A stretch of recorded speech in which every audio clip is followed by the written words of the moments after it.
Menyangkut bagaimana nasib pemuda ini, inilah yang sekarang kami pikirkan, Bang. Ngobrol bareng Orbit, kami obrolkan, Anda simpulkan. Assalamualaikum, ketemu lagi kita di Ngorbit, ngobrol bersama Orbit. Orbit kita kali ini seharusnya mengejutkan sekali. Karena tahun 28 dulu, kaget semua orang. Karena para pemuda bersumpah untuk bertanah air satu, Indonesia. Berbangsa satu, bangsa Indonesia. Berbahasa satu, bahasa Indonesia. Jadi, karena ini anak muda lah kawan bicaraku. Ya kan? Ada yang yakin betul. Nurul yakin, Sitorus. Ada yang menang betul. Hamonangan, Sinaga. Udah menang Sinaga lagi. Itulah, di sini banyak anak muda kita yang bergerak sesuai dengan arus dan arah masing-masing ya. Seperti Nurul dari Gerakan Pemuda Al-Wasliyah Sumatera Utara. berbasiskan agama ya. Berbasis agama. Hamonangan Gerakan Angkatan Muda Kristen Indonesia Sumatera Utara. berbasis agama. Harusnya kuat nih pemudanya nih. Agama nasionalis. Karena memakai sila pertama keduanya. Pasti. Berdasarkan ketuhanan. Berarti kuat nih. Ya kan? Udah yang paling tinggi itu di dalam Pancasila pula ada duduknya. Jadi aku ngelihat gini, agak kecewa aku tahun ini. Mungkin kurasa sama kekecewaan aku sama kalian. Ada kalian lihat tanggal 28 yang lalu kegiatan kepemudaan di kampung kita ini yang nggak usah lah kayak tahun 28, yang kayak tahun ini aja lah, ada nggak? Ya Bang, Hamonangan lah yang Nggak paham ada. itu. Baik itu tingkat provinsi, kabupaten, kota, ada nggak? Nggak ada, Bang. Sebenarnya begini Bang ya, kalau kita mengurai perjalanan pemuda hari ini, mobil khusus Sumatera Utara lah, nampaknya memang ini butuh dorongan yang kuat antara pemuda itu sendiri dengan pemerintah, kan begitu. Tak bisa dipungkiri pemuda hari ini kan bagian dari bonus demografi yang menjadi andalan bangsa ini, kan begitu Bang. Bonus ya? Bonus. Oh, karena bonus. Bonus gitu ya? demografi itu yang salah satunya generasi mudanya meningkat banyak secara secara jumlah, kuantitas memang kita Luar biasa, ini Bang. di angka 90%. Ah. Tapi menyangkut bagaimana nasib pemuda ini, inilah yang sekarang kami pikirkan, Bang. Nah, jadi antara jelas tak jelas juga ini aku tengok. Tadi kan bilang aku menarik sama aku bonus. Bonus. Nah, ya kan, bonus demografi. Kalau orang dulu yang aku baca di buku sejarah ini ya, orang dulu nggak bonus, membonuskan dirinya untuk negeri ini. Oh iya, mengorbankan lagi. Ya itulah jadi bonus. Jadi negara yang membuat dirinya aja bonus kan Iya. begitu. Jadi saya melihat kalau berangkat dari kegelisahan Abang tadi melihat situasi ini, kenapa tidak ada semacam kemeriahan Iya. mengingat dan yang dilakukan 1928 sebagai Sumpah Pemuda yang menyatukan seluruh elemen, di mana kita berkumpul atas nama bangsa dan negara ketika itu kan. Jadi momentum Sumpah Pemuda kemarin itu saya melihat semacam ada degradasi Bang. Ada semacam penurunan semangat kecintaan itu sendiri terhadap sejarah. Enggak, kenapa aku sedih? Kata Indonesia itu ada sebelum kemerdekaan. Dan pemuda yang menyatakan, ya, bangsa Indonesia, bahasa Indonesia, Berbahasa satu. tanah Indonesia, ya kan? Ini kan di situ kita belum merdeka, dia udah menyatakan kami Indonesia dan bersatulah kita jadi jadi bangsa. Nah, sekarang Aduh, gimana itu? Nggak bisa kita menang lagi. Kalau pendapat saya sih gini Bang, sebenarnya kan kalau refleksinya dari Sumpah Pemuda, tiba kita nggak ada dapat melihat kegiatan-kegiatan Sumpah Pemuda di Sumatera Utara saat ini. Nah inilah mulai ada tadi penurunan yang dibilang Bang Nurul tadi ya. Ya saya anggap ini merupakan penurunan karena dulunya pemuda kita itu menciptakan kegiatan baik secara kegiatan sosial maupun kegiatan sesuatu yang bisa membesarkan bangsa ini. Itulah bahkan berpolitik dan menyatakan Indonesia di masanya gitu. Iya. Nah, kalau kalian lah orang aktivis pergerakan pemuda melihat kenapa kalau dibilang bonus membuat mereka senangkah atau malah terbiasa dengan suasana yang nyaman atau gimana? Saya pikir degradasi itu ya? Iya, yang pertama ini pasti ada masalah. Itu poinnya, pasti ada masalah. Ya. Bukan berarti ada masalah nggak ada solusi, kan begitu. Betul. Kalau atas nama pemerintah, tentunya kita berpandangan apa yang diprogramkan untuk memanajemen, baik itu bersifat kegiatan, kolaborasi, dan sebagainya terhadap kepemudaan, itu tentunya tidak hanya bersifat naratif dan seremoni. Ya. Kan begitu. Harus ada hal-hal yang substansi yang bisa membawa bonus ini menjadi sebuah peluang yang menguntungkan Sumatera Utara. Betul-betul bonus. Betul-betul bonus dia. Tidak seperti yang saya lihat. Mohon maaf Bang ya. Kenyataannya hari ini justru fenomena anak muda sekarang ini banyak menjadi orang yang semacam depresi. Jadi bukan orang tua yang sekarang saya lihat yang banyak yang depresi gitu. Justru kelompok muda ini banyak yang depresi, tapi model depresinya itu aneh-aneh gitu loh Bang. Jadi justru ini akan menjadi masalah juga. Sehingga anak muda itu banyak terlibat masalah poin narkoba, kejahatan, anarkisme, dan begal. Ini kan bagian dari kelompok kita juga yang muda-muda ini gitu loh. Dan kita lihat dan kita saksikan kenakalan dan kejahatan itu terjadi saat ini Bang gitu loh.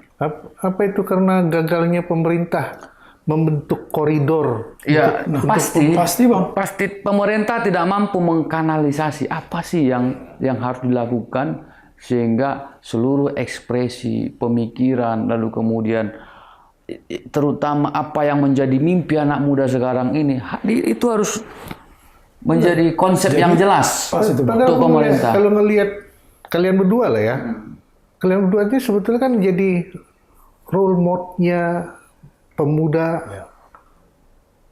yang berwawasan baik dan benar ya. Kita berharapnya begitu Bang. Artinya keterlibatan formal pemuda ini terhadap pemerintah ini nyata dia. Dia harus face to face menyatakan apa yang menjadi kebutuhan pemuda dan apa yang bisa dilakukan pemerintah. Saya ini memimpin ini kan non budgeter Bang, seperti yang kita diskusikan tadi.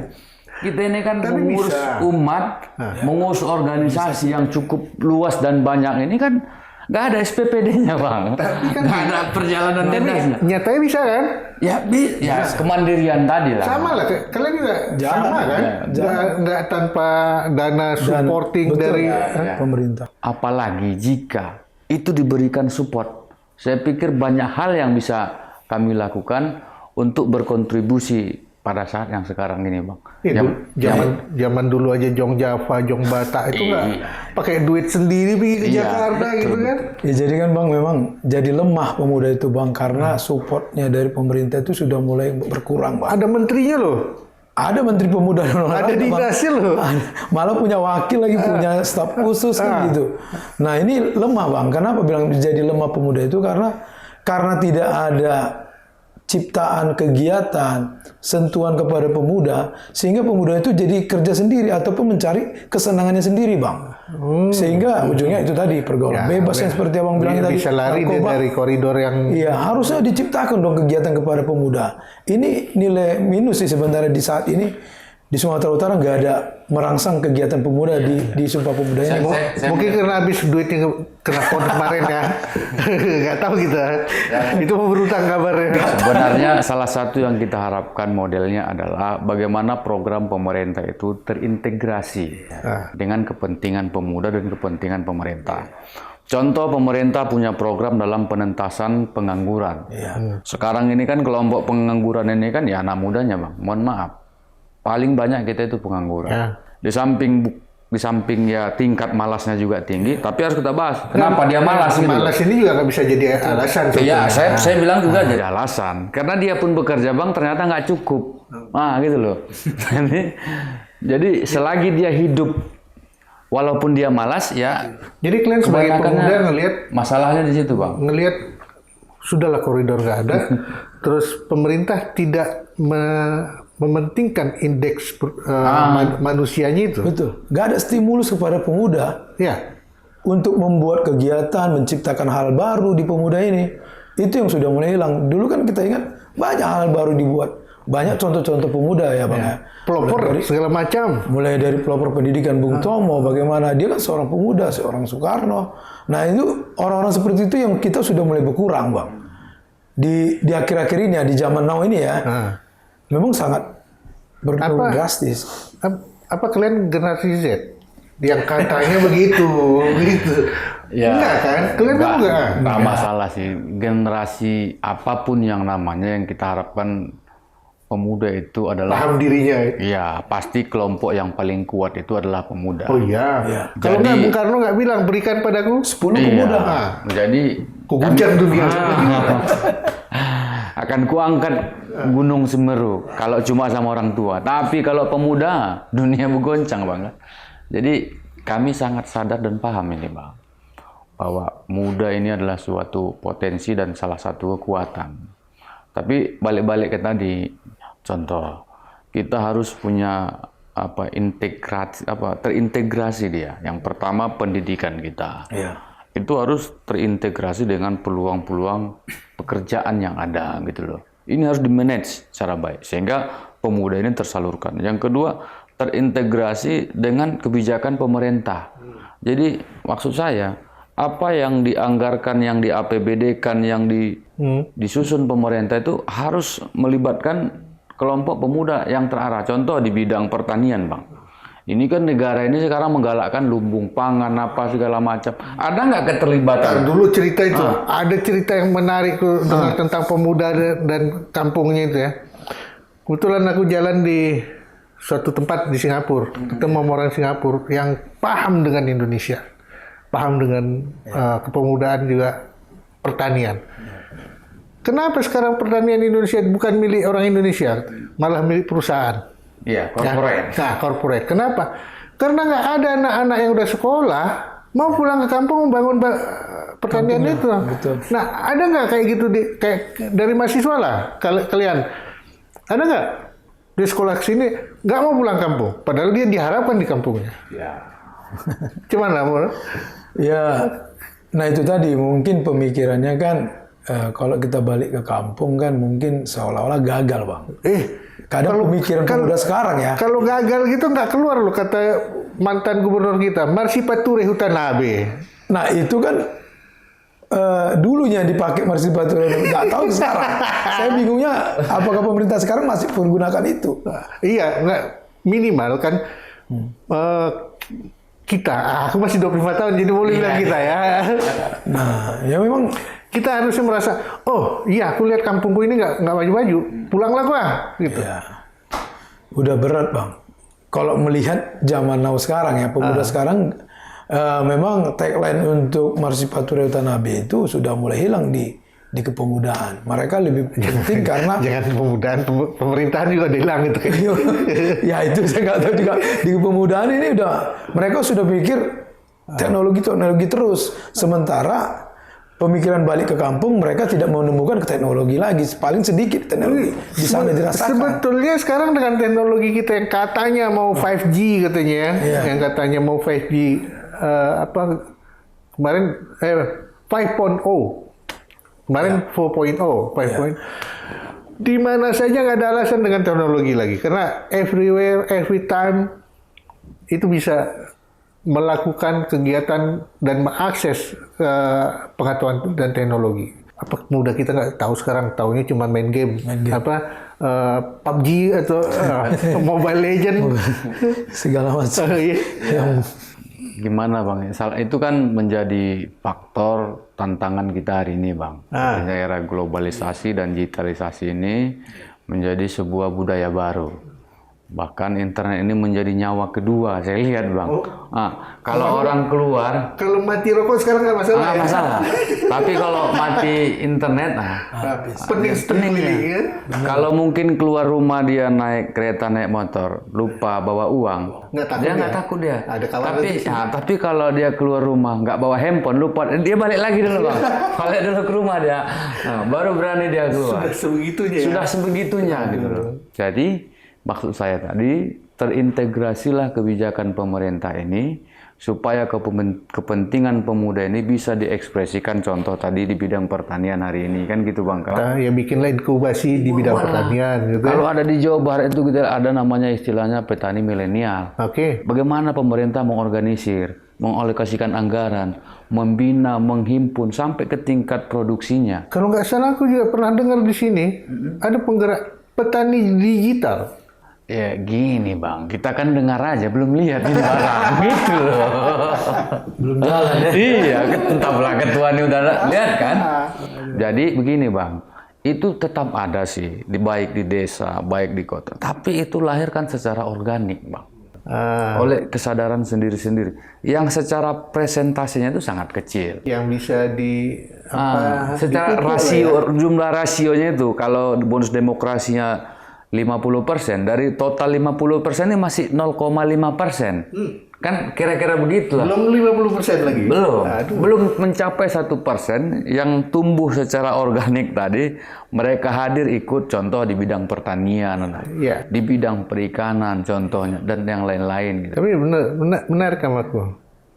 Ini kan yang tumbuh organik ini, itu dia akan sustain, akan bertahan dia kan.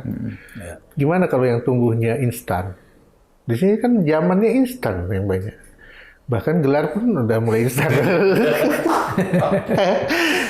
Gimana menurut kalian yang aktif di mahasiswa ini, menularkan yang organik ini biar tidak instan? Ya, kalau melihat yang instan ya memang. Ya karena memang pengaruh teknologis ya, makanya membuat orang itu menjadi pengen berkelakuan instan juga. Jadi beda dengan dulu pemuda itu kan, karena mungkin hal-hal yang baru seperti teknologi ini kan jarang ditemui oleh pemuda-pemuda dulunya. Dulu itu kere lagi. Tapi mereka punya pemikiran yang ke depan. Mereka siap menjadi pelopor-pelopor di setiap kegiatan seperti itu. Nah mereka, kita lebih seneng sih nengok yang dulu, karena mengingat sejarah yang dulu, sampai sekarang kita masih bisa menikmati hasil kepemudaan mereka. Nah dari zaman now sekarang, pemuda sekarang, kayaknya belum ada yang mungkin dari tahun 2000 ya, saya mengingat apa sih yang sudah mereka lakukan. Nah itu yang kekurangan di saat sekarang. Tapi kalau di zaman dulu, zaman Bung Tomo, Soekarno, sampai sekarang loh, kita bisa menikmati hasil mereka. Nah, ini kemarin kalian mungkin masih ingat kali ya. Dinas Pemuda Olahraga punya program pemuda pelopor. Sekarang masih ada nggak itu? Kalau di kepemudaan kayaknya nggak ada. Tapi kalau di Kementerian Agama malah ada sekarang pelopor moderasi beragama. Malah jadi ke kementerian yang mengurus kepeloporan. Nggak kan? Logikanya itu hal yang baik seperti yang harusnya. Yang diceritakan tadi, bahwa kepemudaan dulu itu ada kepeloporan, ada segala macam. Kalau program kepeloporan itu kan bagus, kenapa nggak? Dulu ada banyak, kalau nggak salah, aku ingat satu orang, kalau nggak salah juga ya. Sekarang jadi wakil ketua salah satu partai, Saiful Sapri. Kalau nggak salah itu pemuda pelopor dulu. Nah, itu kan nampak dia. Begini Bang, memang Kalau untuk program yang seperti itu, kita belum pernah. Iya. Tapi yang pernah saya lihat dan pernah saya ikuti, kalau untuk atas nama pemerintah, mulai dari tahun 2022 lah, terakhir kemarin itu punya program peningkatan kompetensi, kapasitas, organisasi, dan kepemimpinan, itu dilakukan. Dan itu dibudgetkan oleh per organisasi, walaupun itu yang mengeksekusinya itu langsung dinas terkait gitu loh. Maksud saya tadi Bang, di luar itu tentunya kan pemerintah kan punya pos-pos yang lain. Bagaimana pos pemerintah bicara pertanian? Bagaimana pos pemerintah bicara perindustrian, perdagangan, Usaha kecil menengah, dan usaha segala macam. UMKM, ekonomi kreatif? Apa Kesbang Polinmas? Kan di pos-pos ini kan maksud saya punya sektor kepemudaan yang melibatkan mereka, sehingga pemuda yang malas-malas saya bilang tadi bisa didorong menjadi produktif. Kan gitu Bang kan? Mudah-mudahan lah. Setahun ini kita berharap, kenapa? Iya. Karena kementeriannya Udah banyak ya. udah diperkecil ya kan. UMKM udah sendiri, nggak lagi masuk di koperasi. Jadi tidak lagi mereka itu tumbuh macam saya bilang tadi Bang, yang hobinya memang ada dia punya nyali, punya modal sedikit, berani dia buat kedai kopi atau kafe-kafe gitu kecil-kecilan, lalu kemudian lah itu sih sifatnya hanya bisa bertahan saja sih. Kalau untuk maju saya melihat Kecuali kawannya banyak ya. kecuali duitnya modalnya banyak, Modalnya banyak, kawannya banyak. kawannya itu. Kawannya itu yang hidupin nanti ya. Iya, gitu.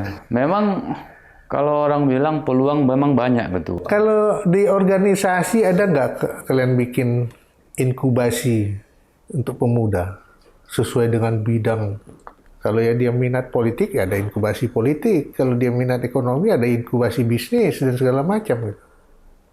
Kalau di Gamki ya Bang ya, itu kita ada kegiatan seperti itu juga pada saat kita melaksanakan kegiatan kepemudaan di Kristen pada Pengkaderan atau pengkaderan pertama, masa perkenalan anggota.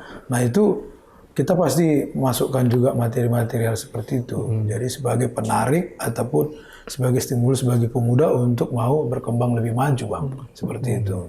Jadi memang ke depan kita harapkan khususnya kami ya di Gamki Pemuda Kristen itu jangan stagnan lagi. Supaya mereka pola pikirnya lebih maju dan terus berharap ingin ya lebih berkembang lagi. Saya kemarin tertarik ya Bang ya dengan pemilihan Wamen ya. Wamen Dikti yang sangat cerdas bagi saya gitu ya Bang ya. Nah ini menstimulus pemuda juga sebenarnya untuk lebih pintar. Rupanya kita punya orang-orang pintar dipilih oleh seorang presiden kita yang Pak Prabowo gitu. Jadi pemuda kita itu pun terstimulus. Kayaknya beliau bicara saja kita jadi tambah pengetahuan dan wawasan yang sangat luas. Nah ini yang membuat kita mendapat wawasan baru dan juga menarik perhatian pemuda. Oh lebih baik kita belajar lebih berkembang seperti itu. Dengan dinaikkannya si Raffi Ahmad sebagai staf khusus pemuda, lebih kreatif pemuda ya. Kreatif pemuda. Ya, tapi gitu pun kalian nggak dapat support, nggak usah material lah kita bilang, spiritual dari pemerintah daerah. Semenjak kita sudah dilantik ya 2021 yang kemarin, ya memang kita hanya sifatnya apa ya, seremoni saja sih pertemuan dengan pemerintah. Jadi memang belum pernah ada sentuhan memberikan seperti kegiatan-kegiatan yang membuat pemuda kita, pemuda Kristen khususnya berkembang. Karena kita belum pernah, jarang lah ada kolaborasi khususnya di Sumut ya selama kita sudah ada. Kalau itu ada, bisa nggak mau menaikkan kembali gairah? Saya rasa bisa. Ada komunikasi antara pemerintah karena kan mitra. Iya, kalau kita jadi mitra kan bukan jadi penodong ya, penting bukan kan, jadi penodong. Kita mau jadi mitra dengan pemerintah. Malah kalau nanti terpilih ya mungkin nanti pemerintah kita yang itu gubernur ke depan, ya kalau bisa ya kita bersinergi pemerintah yang selanjutnya dengan kita supaya apa? Program-programnya itu kan perlu juga kita dukung, kan gitu. Karena program-programnya pasti ada berhubungan dengan Gamki juga pasti gitu. Kalau di GPA Ya intinya begini Bang, bahwa anak muda sekarang ini mungkin ya khusus di KBA itu ada yang memang wira swasta. Tapi kan nggak semua wira swasta. Ada juga yang sifatnya pekerja. Kan gitu. Ini spesifikasinya. Ada juga yang memang macam yang tadi nggak jelas. Ada mocok-mocok kalau bahasa Medan kita. Enggak, kalau mocok-mocoknya jelas lain pula ya. Pula kan gitu. Nah, jadi pokoknya asal jumpa ketua. Nah, ada juga yang begitu. Itu sebagai tanda ya. Ketua katanya. Kalau semakin kencang ketuanya, itu Kalau udah berharap kali mungkin dia Bang. Nah, kalau tadi ketua makan siang selesai. Iya. Gitu ya. Tapi kan nggak sebegitunya seharusnya Iya, pemuda kan. itu guyon kita lah. Maksud saya begini. Tapi guyon itu fakta nyata. Sampai ada ketua Limpul kita kalau nggak salah. Iya betul. Nanti bawa dia kemari Bang. Ketua Limpul, koyak aku katanya kan. Fenomena itu lah tuh yang Tapi seharusnya kan di negeri para ketua. Iya. Yang katanya ini Medan Bung, Ya. itu kan seharusnya memang udah tepuk dada tanya selera betul pemudanya. Kok nggak terjadi ya? Ya begini Bang, maksud saya kalau sungguh sangat kompleks ini. Enggak, sampai dulu kalau kita bilang anak Medan aku gitu ya. Kalau di luar Medan pasti. Memang anak sekarang ini keras katanya Bang. Saya lihat ada keras ya, tapi kerasnya tuh keras tepung katanya Bang. Kena api sedikit ditinggal bisa gosongnya kan gitu kan. Gitu. Dan berserak lagi. Berserak lagi. Ternyata ditiup angin terbang semua gitu loh. Nah, maksud saya begini, kenapa generasi ini begitu lemah dan tidak punya daya juang yang tinggi? Ternyata kita sebagai anak muda tidak mengikuti tradisi para leluhur kita. Ini menjadi problem. Dari aspek perjalanannya mungkin kita tidak ikuti. Kalau dulu Bang, kami di kampung, kalau bapak kita kerja, kita nggak sekolah, kita ikut bantu bapak kita kerja. Atau pulang dari sekolah, kita bantu orang tua kita bekerja. Dan rata-rata anak-anak yang tahun lahir 60 70-an itu kan polanya begitu Bang. Dia lahir dan ditempa oleh generasi itu. Siap tempur di mana Siap saja. tempur dan dia ikut. Sekarang ini saya lihat justru kalau bapaknya kerja, ya anaknya Ya, sampai sekarang pun bapaknya kan anaknya kerja kan? Iya gitu loh. Jadi tingkat gelisahnya sekarang bukan hanya gelisahnya anak muda, tapi gelisahnya bapak-bapak pun sekarang tinggi juga. Enggak, kalau melihat fakta yang tadi kucemaskan, aku nggak lagi ngelihat gelisahnya bapak-bapak, keluarga segala macam. Udah gelisahnya negara. Ini yang aku takutkan. Kalau sempat kondisi anak muda kita masih, atau pemuda kita masih, nanti juga datangnya uang dari bapak, nantilah makan bisa juga di rumah gitu. Makanya saya bilang inilah kita perannya sebagai kelompok organisasi pemerintah harus mengorkestra ini dengan baik. Mungkin pemerintah dengan kebijakannya dan dengan anggarannya. Kita sebagai pemuda, sebagai penyambung dari aspek kelompok itu sendiri dan juga sebagai kader yang bisa kita siapkan. Jadi secara organisatoris kalian bisa lakukan. Dana ya otomatis cari bersama lah. Maka gitu. ini harus harus direkonstruksi ulang nih Bang. Tapi kalau kita perhatikan kalian kan juga tahu nih organisasi pemuda, kepemudaan dan mahasiswa nggak kurang-kurang di negeri ini kan? Ya pastilah. Banyak kali kan? Tetap ada regenerasi. Tetap ada regenerasi. Yang ku sedihkan sekarang, kenapa lah sampai adik-adikan kita yang kecil bisa nekat? Apa nggak ada yang regenerasi mereka sehingga mereka lari ke begal, geng motor, segala macam, kan narkoba. Sadis itu Bang. Kenapa? Apa organisasi kepemudaan dan yang lainnya nggak bisa memberikan sedikit infiltrasi rasa? Kita anggaplah pemerintah nggak sanggup. Nyatanya mah nggak sanggup kok sampai sekarang. Ganti ke kepala kepolisian, ganti pula pemain geng motor ya. Gitu. Nah, jadi kalau saya menilai lah sedikit Bang ya. Kenapa itu bisa terjadi? Sebenarnya kan disinilah sebenarnya pendidikan yang utama itu perlu diperhatikan kembali. Dulu kita tahu bahwa pendidikan yang utama itu ada di keluarga kita. Ya. Ya, harusnya pertama sekali anak muda kita itu sudah mendapat pendidikan yang utama dari orang tuanya, sehingga waktu dia masuk ke dunia permainan, dunia sekolahnya, dia bisa beradaptasi dengan dunia itu, tapi tidak terpengaruh hal-hal yang negatif. Nah, makanya dunia keluarganya gimana nih? Makanya kita minta, kalau bisa keluarga demi keluarga itu ya tetap introspeksi diri ya. Bagaimana dunia pertama pendidikan anak tersebut. Makanya kalau keluarga itu harmonis, baik, nah mungkin saya rasa akan menciptakan seorang anak muda yang berkualitas ke depannya. Oke, betul, aku masuk akal itu. Cuman anehnya negeri ini banyak kali slogan dan program bertentangan dengan yang tadi kita cerita. Ada Hari Keluarga Nasional, ada Hari Pemuda, ada Hari Anak, ada Hari Pendidikan segala macam. Tapi nyatanya keluarga tak terdidik tetap ada. Tapi biayanya itu aku nggak tahu ya, mungkin sama saya pernah nggak cek, saya nggak pernah cek. Sama otakku pun nggak masuk. Iya. Jangan sama kantong ya, otak nggak masuk.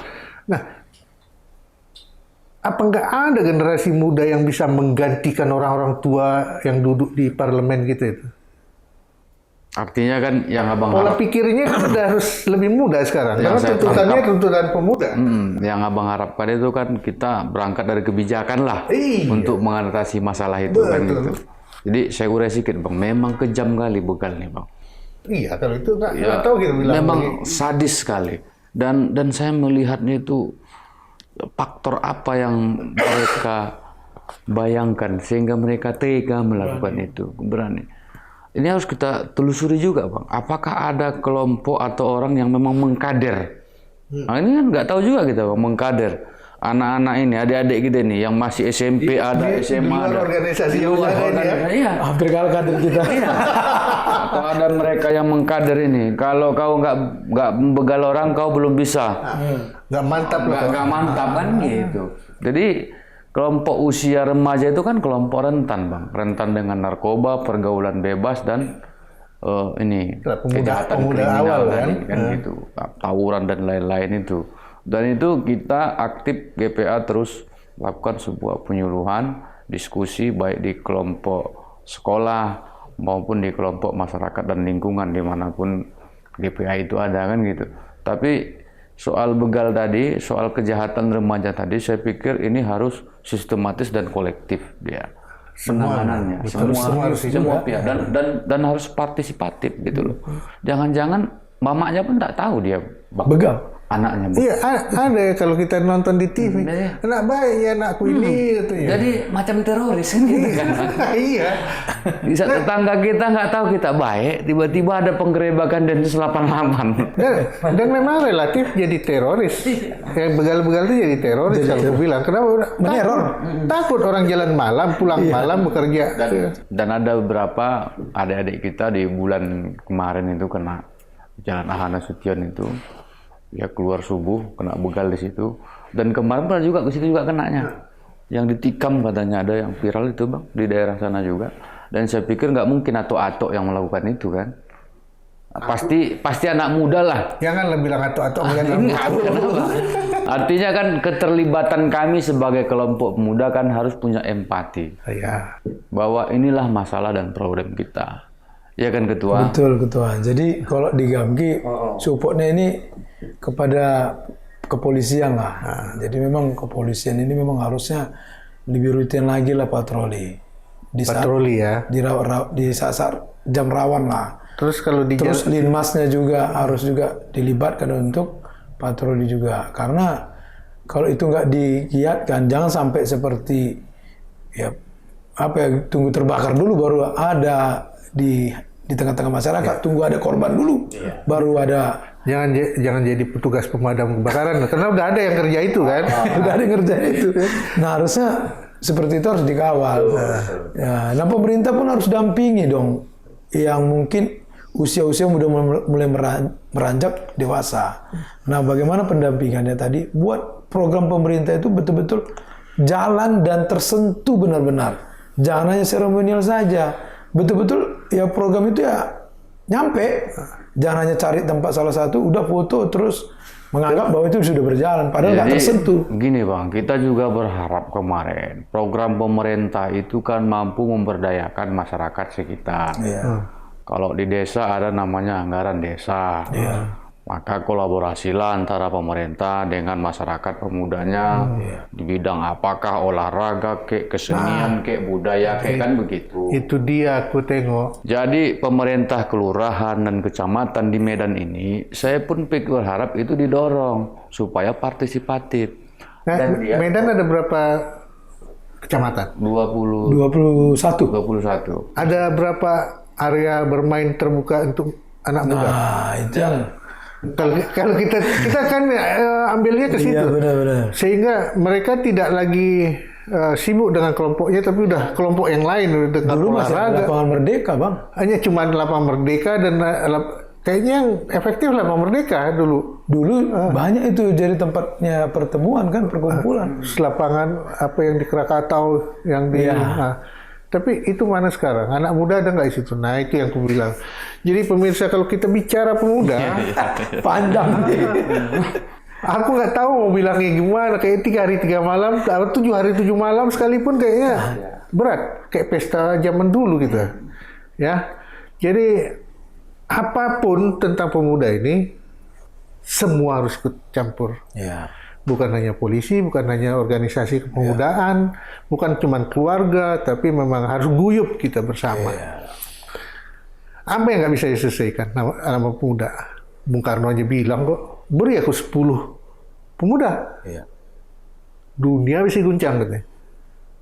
Kalau sekarang, beli 10 pemuda. Kantong awak tembus. Kelakuan semua. Ya kan? Nah, jadi kami sudah obrolkan. Tinggal kalian memutuskan. Assalamualaikum warahmatullahi wabarakatuh. Makasih ya. Ngobrol bareng Orbit, kami obrolkan, Anda simpulkan.